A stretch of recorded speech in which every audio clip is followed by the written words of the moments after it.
بعض کا ہمارا یہ ہوتا ہے کہ کوئی آدمی مالی بحران میں آ گیا تو وہ کرتا کیا ہے کہ جو راہ خدا میں دینے کا کھاتا تھا پہلے اسے کلوز کرتا ہے. یہ فلاں مدرسے کو دیتے ہو یہ بھی بند کر دو، یہ مسجد کو دیتے ہو یہ بھی بند کر دو، یہ فلاں غریب کو دیتے ہو یہ بھی بند کرو، حالات ٹائٹ ہو گئے ہیں. لیکن 5 گاڑیاں ہیں تو 2 گاڑیوں پہ گزارا کر لیا جائے، پیٹرول بچے، یہ نہیں ہو سکتا. گھر کے لچھن وہی ہیں لیکن بند کہاں سے کیا؟ جہاں سے رزق آنا تھا. ہمیں تو یہ حکم دیا ہے جب رزق تنگ ہونے لگے صدقہ دے کے رب سے کاروبار کر لو، صدقے سے تمہارے رزق میں اضافہ ہوگا. یہ رب کا وعدہ ہے اور اللہ کے وعدے جھوٹے نہیں ہو سکتے. رزق کی برکت کا ایک اور بہت بڑا ذریعہ النکاح ہے. فرمایا اگر تم نکاح کرو گے، تم فقیر ہو وہ تمہیں غنی کر دے گا. لوگ کہتے ہیں بچہ پیروں پہ کھڑا ہو لے تو پھر نکاح کریں گے. اللہ کہتا ہے تم نکاح کرو ہم پیروں پہ کھڑا کر دیں گے. ہمارا فلسفہ اپنا ہے، اس کا حکم اپنا ہے. وہ کہتا ہے ابھی تو یہ اپنے لیے نہیں کماتا تو جو آئے گی اس کو کہاں سے کھلائے گا؟ میاں جس نے آنا ہے اس نے اپنا رزق لے کے آنا ہے. تو بچوں کی شادیاں کرو، اگر وہ جوان ہو گئے رزق نصیب ہوگا.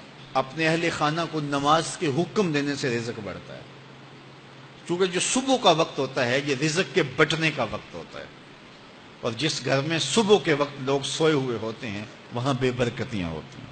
تو طلوع فجر سے لے کر کے طلوع آفتاب تک اپنی اولاد کو، بیوی کو، بچوں کو نہ سونے دیں. اس وقت رزق بٹنے کے لمحے ہوتے ہیں.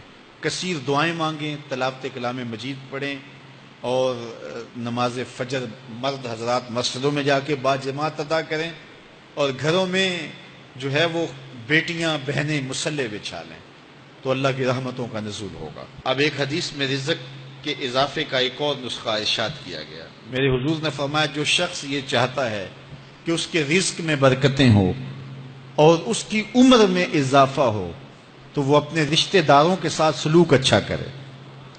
رشتہ داروں کے ساتھ اگر اچھا سلوک کرو گے تو پھر تمہارے رزق میں برکت ہو.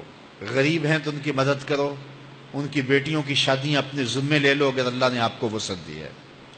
ان کی پریشانیاں بانٹ لو، ان کا قرضہ ہے تو اتارنے کی کوشش کرو، ان کو مشکلات سے نکالنے کی کوشش کرو. تم ان کو مشکلات سے نکالو گے اللہ تمہیں مشکلوں سے نکالے گا. تمہارے رزق میں بھی برکتیں ہوگی اور تمہارے مال میں بھی برکتیں ہوں. فرمایا بہتر صدقہ وہ ہے جو ناراض غریب رشتہ دار کو دیا جائے. اگر وہ پھنس گیا ہے، مجبور ہے، ناراض ہے تو اس کو اگر دیں گے تمہارا نفس اس میں شامل نہیں ہوگا. تو یہ افضل صدقہ ہے جو ہر صورت میں قبول ہی قبول ہے. رزق کے اضافے کا ایک اور سبب الاحسان الی الضعفاء، جو کمزور لوگ ہیں ان کے ساتھ اس نے سلوک کرنا. الانفاق علی طلبۃ العلم، طالب علموں پہ خرچ کرنا، یہ بھی رزق میں اضافے کا سبب اور ذریعہ ہے. وہ حضرت بابا فرید نے کہا نا 6واں رکن دین کا روٹی ہے. گھر میں کچھ نہ ہو تو پھر نہ نماز اور نہ ہی دیگر امور کی لذت آتی ہے. تو یہ رزق فراواں اور وسیع اور مبارک نصیب کر دے اللہ. تو اس کے لیے ایک اور وظیفہ میں دیتا ہوں اور وہ یہ کہ مغرب کے بعد 21 مرتبہ سورۃ الکوثر پڑھ لیں، کثرت ہو جائے گی انشاءاللہ. اول خدوشی پڑھ لیں، 5-7 منٹ لگتے ہوں گے. تو سورہ کوثر 21 مرتبہ روزانہ مغرب کی نماز کے بعد پڑھیں. اور اگر بہت زیادہ مسائل ہیں تو ہر نماز کے بعد پڑھ لیں.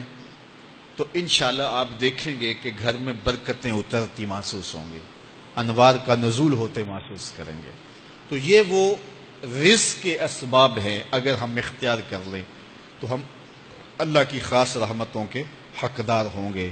اللہ ہم سب کو رزق حلال، رزق وسیع، رزق سہل، رزق مبارک، رزق فراواں نصیب فرمائے.